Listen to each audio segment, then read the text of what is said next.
नमस्कार। आज 16 जून 2024 आज मेडसिंग येथे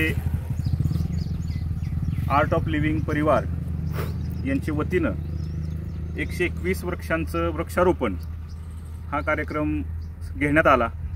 त्या निमित्तानं 120 रोपांचं इथं वृक्षारोपण केलं गेलं। त्यामध्ये माझ्या परिवार सेवा समूह मेडसिंगी, त्याचबरोबर राजीव दीक्षित पर्यावरणप्रेमी समूह मेडसिंगी यांचं या कार्यास अतिशय मोलाचं सहकार्य लाभलं। आर्ट ऑफ लिव्हिंगचे प्रणेते श्री श्री श्री रविशंकरजी गुरुदेव म्हणतात की सेवा, साधना, सत्संग या तिन्ही गोष्टी माणसाच्या आध्यात्मिक उन्नतीसाठी आवश्यक आहेत। त्यामधील सेवेचा हा भाग आहे। सेवेमध्ये साधनाही होऊन गेली, शरीराची मेहनतही झाली आणि चांगल्या लोकांचा सत्संगही घडला, चांगल्या लोकांचा सहवासही घडला। अशा पद्धतीनं सेवा ही सत्संग आणि साधना यांना सामावून घेणारी सेवा आहे। स्वामी विवेकानंद म्हणतात की ओसाड माळ रानाला नंदनवन बनवण्यासाठी एक बीज पुरेसं आहे। आज आपल्या वतीनं इथं काही बीजांचं बीजारोपणही केलं गेलं।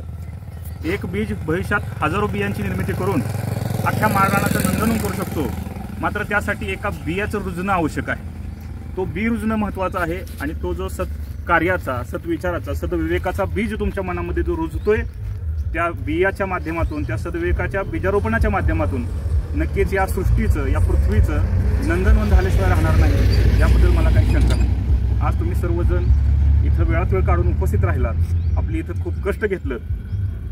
आपण जे निसर्गाकडून घेतात, निसर्गाला ते परत करण्याची, परतफेडीची जी भावना आहे, त्या परतफेडीच्या, परोपकाराच्या भावनेतून तुम्ही निसर्गासाठी इथं काही कष्ट केलं। हे तुमचं कष्ट परमेश्वर किंवा निसर्ग कधी वाया जाऊ देणार नाही। एका फुलाच्या रूपानं परंतु तुम्ही जे निसर्गाला दिलं ते हजारो फुलांच्या रूपानं तुम्हाला परत मिळेल, अशी मी इच्छा व्यक्त करतो आणि माझं मनोगत थांबवतो। रामकृष्ण। जय गुरुदेव, जय गुरुदेव, जय गुरुदेव, जय गुरुदेव, जय गुरुदेव, जय गुरुदेव।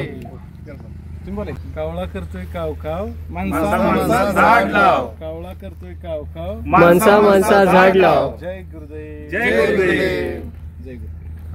चांगलं आहे।